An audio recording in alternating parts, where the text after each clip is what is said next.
Guwapong-guwapo mga kabengbeng. Kagaya ng ating kabengbeng from Bohol. Big shoutout kay Sir Romel Pontilio Haya. Sir Romel, ito na po ang inyong unit. Napaka-pogi. So, ayan po yung kanyang serial number FC085. So, Falcon Tactical PCP po, side lever. Ito po yung kanyang magazine, sir. Ayan, napaka 12 rounds po yung kanyang magazine, side lever. Adjustable po yung kanyang hammer frame for easy tuning. Then also ito pong ating folding buttstock po siya. 0.5 liter bottle tank, regulated, 1,800 PSI output, 3,000 PSI maximum input. Then pure steel barrel mga bengbeng, naka-shroud po. Ano pa ba? Ito, napakatibay na underrail railings natin. Solid, napakatibay nito mga bengbeng, hindi man maigalaw. Tignan nyo man mga bengbeng. So ayan, hindi katulad ng mga ibang railing na hawakan mo lang ganyan or ipatong mo lang gumagalaw yung underrail. Then sa kabila naman po yung kanyang safety at ang kanyang decacker. Ayan po, napaka-pogi sir. So i-grouping test natin ito sa 37 meters po. So sir, eto, subukan na po natin, no? Ayusin lang natin, hawakan mo muna. Ayan, ganyan na natin. So sir, the moment of truth.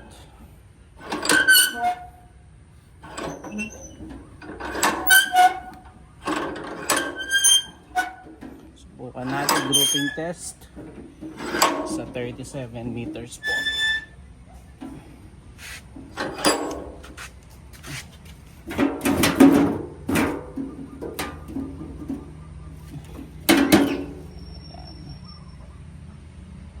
Subukan natin mga kabengbeng.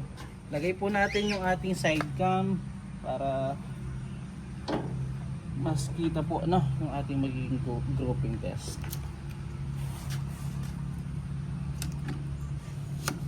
Sir Romel Haya ng Bohol. So ito sir, the moment of truth tayo.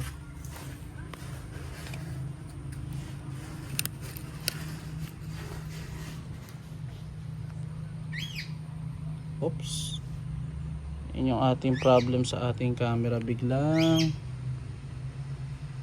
nag-autofocus.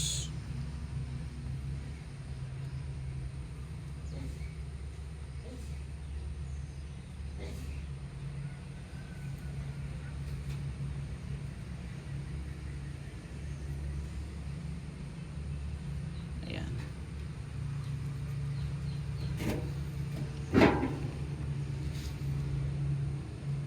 So ayan po, no, subukan po natin mga bengbeng.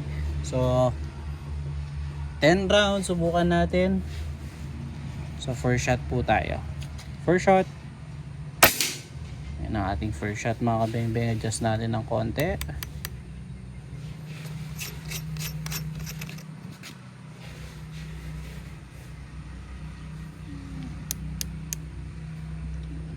Isa pa. Yan. So gamit po natin pellets mga kabengbeng, feature pellets po, unresized, unsorted, straight from the box ng mga bala. Second shot po tayo. So nakamagasin po tayo, no? Second shot. Grabe sir, pellet to pellet po. Pangalawa, pakatlo, sorry. Grabe kaganda sir, wala akong masabi. Solid. Grabe yun, sir. So, isa sa mga pinakamagandang nasubukan nating Falcon to. Grabe, kaganda pa tama mga bengbeng.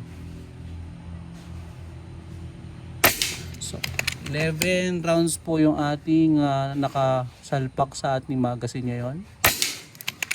So medyo tumaas yung ating isang pellet. So nasa pellet na lang po yan, no? Dahil local pellet lang po yung ating gamit. Grabe kaganda tumama. So yun, 11 shots po. So 11 out of 10 is ay pinupuntahan. May isa tayong medyo tumaas pero napakalapit lamang po. So nasa pellet na lang po yun mga kabengbeng. So hindi natin napansin na siguro may UP yun or may defect din natin napansin. 11 shots po sa 37 meters. Ating puntahan yung ating steel plate po.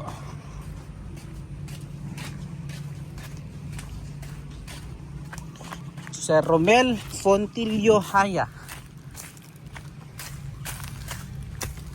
Grabe kaganda tumama sir. 11 shots po. Ayan. Ayan sir. Grabe. So thank you. Salamat po sa tiwala Sir Romel. Pahintayin na lang po inyong unit again mga kabengbeng. Peace out.